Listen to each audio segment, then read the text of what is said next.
Hi everyone, we're starting 14.4, the tangent problem, which is the derivative. So these equations up top is how to find the derivative, and then which is also called the tangent line. So we're going to apply this a couple different ways, but this first example is the equation of the tangent line. So the first thing, since we're trying to find that tangent line equation, is to find the derivative by following f of x minus f of c over x minus c. So, and we want to do this as x approaches the c value. So we're following this one here. And the c value is 1. So that means when you plug in c, that's your input, and your output is your y value, which is f of c. So just to label that point there. So we are going to find the limit as x approaches c, as the formula states, which is 1 of f of x, and that's the function, which is x squared over 4, minus f of c, which we labeled as 1/4, over x minus c, which is 1. If I plugged in 1 here, I would get a 0 in the denominator, which is undefined. So we want to try and simplify this. First thing I'm going to do is multiply everything by 4 and get the limit as x approaches 1 of x squared minus 1 over 4 times x minus 1. The top is a difference of 2 squareds, which can be factored as x minus 1, x plus 1,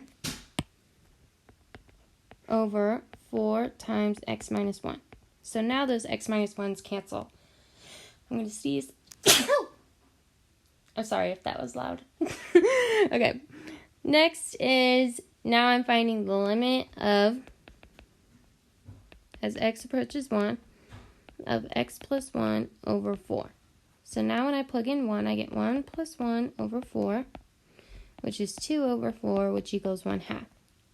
So that is my slope of this line.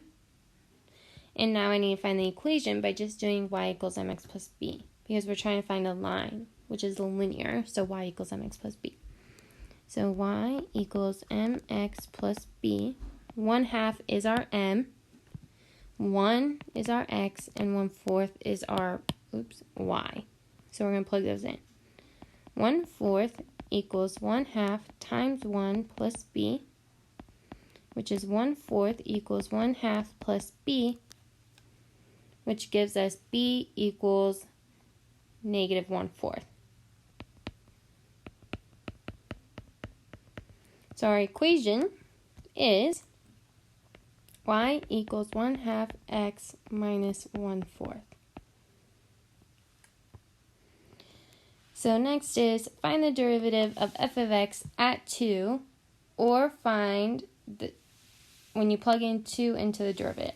So we're going to find the derivative and then plug 2 in, is what this is saying. So to find it, we're using that second equation again. So the limit as x approaches 2, and then we start with f of x, which is 2x squared minus 5x.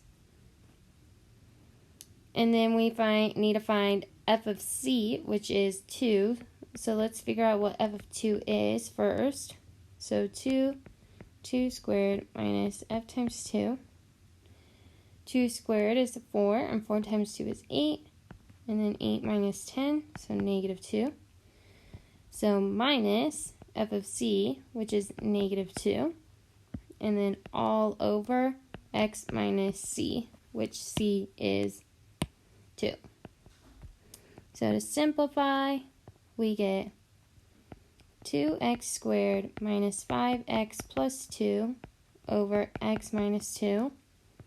If you go ahead and factor the top, we get the limit as x approaches 2 of 2x minus 1 times x minus 2 over x minus 2. Those cancel out. So now we can plug 2 into the equation. So 2 times 2 minus 1 is 4 minus 1, which equals 3. So the derivative at 2 equals 3. The last problem is the volume of a right circular cone is this formula here. If h equals 6 feet and the radius is changing, find the instantaneous rate of change of the volume with respect to r when r equals 3. So all we want to do here is find the derivative as the limit approaches 3 with that changing radius, because the instantaneous rate of change is like the same of finding the derivative. So in our formula, we need to know what v of 3 is. That's our f of c. And we also need to know what just like v of r is. So let's find v of 3 first. So plug in 3 for r. So 1/3 pi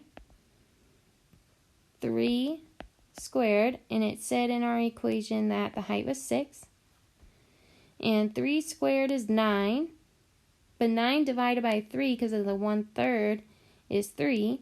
And 3 times 6 is 18. So 18 pi. V of r is just the equation, but we know the height, so we're going to plug that in. And 6 divided by 3 is 2. So this is 2 pi r squared. Now we can go ahead and plug into our formula. So the limit as x approaches 3. V of r we found was 2 pi r squared minus v of 3 we found is 18 pi all over x minus 3. On the top, they both can be divided by 2 and they both have a pi. Because if we plug in 3, we get a 0 on the bottom, so we need to simplify. So my first step is I'm going to factor out a 2 pi. So as x approaches 3 of 2 pi, and then we get r squared minus 9. And I guess our x is actually an r now, because that's what we're in terms of. So I'll go back and fix that on right here. And if you're looking at the top, you're recognizing that is a difference of 2 perfect squares, which can be factored as r plus 3, r minus 3.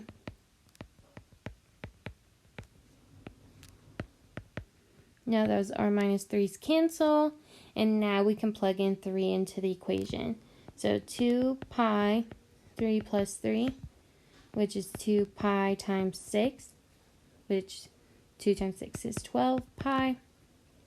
And since this is talking about volume, this would be in feet cubed. So just to recap, what we did for this one is we found the derivative and we plugged in what radius we wanted it to equal, so at 3. Let me know if you have any questions.